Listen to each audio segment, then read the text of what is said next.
Shalimar Ice Cream Parlor and Bakers. Eggless cakes are available here near 2 Town Police Station, Mehboob Nagar. Himalaya Wellness Exclusive Herbal Store opposite Swasth Pharmacy, Padmavati Colony, Mehboob Nagar. Jewellers, Gold, Silver and Diamonds beside Model Basic School, Pan Chaurasta, Mehboob Nagar. अस्सलाम वालेकुम नाजरीन, metro news updates में आपका इस्तकबाल है। आइए बढ़ते हैं आज की ताज़ा खबर पर। साबिक़ वज़ीर आज़म राजीव गांधी ने मुल्क के लिए अपनी जान कुर्बान कर दी। इन ख्यालात का इजहार महबूब नगर रुकन असम्बली यनम श्रीनिवास रेड्डी ने किया। राजीव गांधी की आज 33वीं यौम बरसी के मौके पर महबूब नगर कांग्रेस पार्टी दफ्तर में रुकन असम्बली यनम श्रीनिवास रेड्डी ने कांग्रेस के दिगर कायदीन के हमरा राजीव गांधी की तस्वीर पर फूल माला चढ़ाकर खिराज अकीदत पेश किया। बादज़ा रुकन असम्बली यनम श्रीनिवास रेड्डी ने कहा कि राजीव गांधी ने छोटी उम्र में मुल्क के आला तरीन ओहदों पर फायज रहें और मुल्क के लिए बहुत से जदीद प्रोग्राम शुरू किए। उसी के हिस्से के तौर पर 25 साल को हासिल होने वाला वोट हक 18 साल में फराहम करते हुए मुल्क के तामीर में नौजवानों को हिस्सा फराहम किया। राजीव गांधी ने मुल्क में IT, कंप्यूटर, TV और सेल फ़ोन को आम आदमी तक पहुंचाने की कोशिश की, जो कि काबिल सताइश है।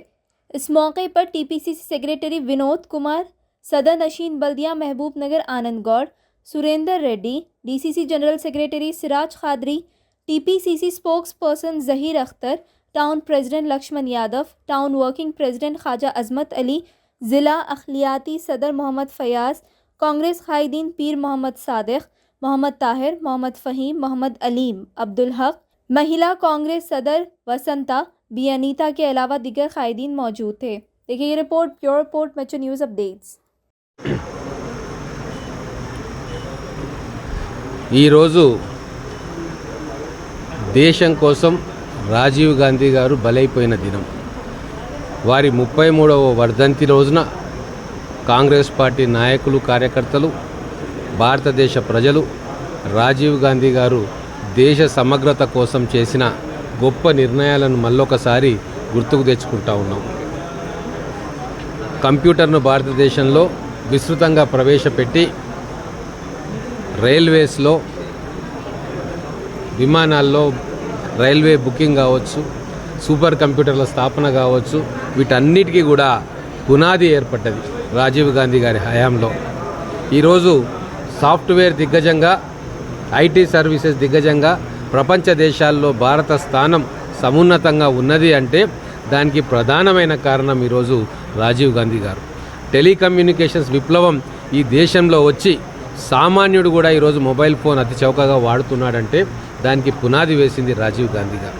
అంతేకాదు, సిక్కు వేర్పాటువాదం పంజాబ్లో బుసలు కొడుతుంటే వాళ్ళను పిలిచి లోంగోవాల్ ఒప్పందం ద్వారా పంజాబ్లో శాంతికి, సుస్థిర పాలనకు పునాది వేసింది. మిజోరాంలో లాల్ డెంగా గారు వేర్పాటువాదంతో ఉన్నప్పుడు వారిని పిలిచి జనజీవన స్రవంతిలోకి, భారతదేశ స్రవంతిలో కలుపుకొని అక్కడ మిజోరాం ఒప్పందం చేసుకున్నారు. అలాగే ఎన్నో టెర్రరిస్ట్ మూకలను పిలిచి మాట్లాడి భారతదేశ సమగ్రతను కాపాడుకునే విధంగా ఒప్పందాలు చేసుకున్నారు. అట్టుడికి పోయి సివిల్ వార్లో ఉన్న అస్సాం రాష్ట్రంలో కూడా ఆ రోజు అస్సాం గణపరిషత్ కానీ మిగతా యువ వేర్పాటువాద సంస్థలతో కూడా పిలిచి మాట్లాడి వాళ్ళను కూడా భారతదేశ జనజీవన స్రవంతిలో కలిపిన మహానుభావుడు. అలాగే LTTE తీవ్రవాదం భారతదేశంలో పెను ప్రమాదానికి గురవుతుంది అని తెలిసి వాళ్ళను పిలిచి ఒప్పించి వాళ్ళతోటి శాంతి ఒప్పందం కుదుర్చుకున్న మహానుభావుడు. కానీ భారతదేశ అఖండతను కాపాడుతున్న రాజీవ్ గాంధీ గారిని చూసి ఓర్వలేక ప్రపంచ దేశాల్లోనే ఈయన నెంబర్ 1 నాయకుడిగా ఎదుగుతున్నాడు అని చెప్పి కొన్ని విదేశీ శక్తులు దేశీయ శక్తులతో కలిపి కుట్ర చేసి ఆ మహానాయకుడిని ఆదిలోనే అంతం చేసే ఒక అంతర్జాతీయ కుట్రలో భాగంగా దేశం కోసం బలైపోయిన రాజీవ్ గాంధీ గారు 33 సంవత్సరాల తర్వాత కూడా ఈరోజు దేశం వారు చేసిన సేవలను గుర్తించుకొని ఘనంగా నివాళి అర్పిస్తూ ఉంది.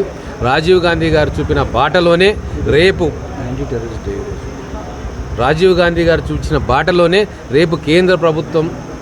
కేంద్రంలో మా ప్రభుత్వం అధికారంలోకి రాబోతా ఉంది. ఖచ్చితంగా వారు చూపిన బాటలోనే కాంగ్రెస్ ప్రభుత్వం కానీ, కాంగ్రెస్ నేతృత్వంలో ఉన్న ఇండియా అలయన్స్ ప్రభుత్వం కానీ నడుస్తుంది. కోట్లాది మంది యువకులకు ఉపాధి అవకాశాలు కల్పిస్తుంది. యాంటీ టెర్రరిస్ట్ డేగా ఈరోజు భారతదేశం అంతా కూడా రాజీవ్ గాంధీ గారి వర్ధంతిని చాలా ఘనంగా జరుపుకుంటా ఉన్నాం. కోట్లాది మంది యువకులకు రాజీవ్ గాంధీ గారు స్ఫూర్తి.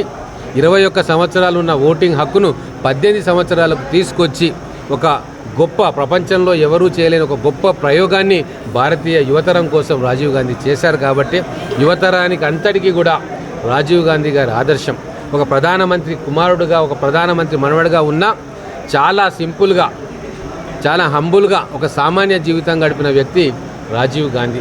ఒక పైలట్గా, ప్రధానమంత్రి కొడుకుగా ఉండి కూడా ఒక పైలట్గా ఉద్యోగం చేసిన మహానుభావుడు రాజీవ్ గాంధీ. అటువంటి సింప్లిసిటీ, అటువంటి హంబుల్నెస్, అటువంటి సాదాసీదా తత్వం ఈరోజు రాజకీయ నాయకుల్లో కూడా వారిని స్ఫూర్తిగా తీసుకొని కదలాలని చెప్పి నేను మనస్ఫూర్తిగా కోరుకుంటూ మరొక్కసారి మా కాంగ్రెస్ పార్టీ నాయకుల తరఫున, కాంగ్రెస్ పార్టీ తరఫున, మహబూబ్ నగర్ జిల్లా ప్రజల తరఫున రాజీవ్ గాంధీ గారి సేవలను గుర్తు తెచ్చుకుంటూ ఈరోజు వారి 33వ వర్ధంతి రోజున ఘనమైన నివాళి మేము అర్పించుకుంటా ఉన్నాం.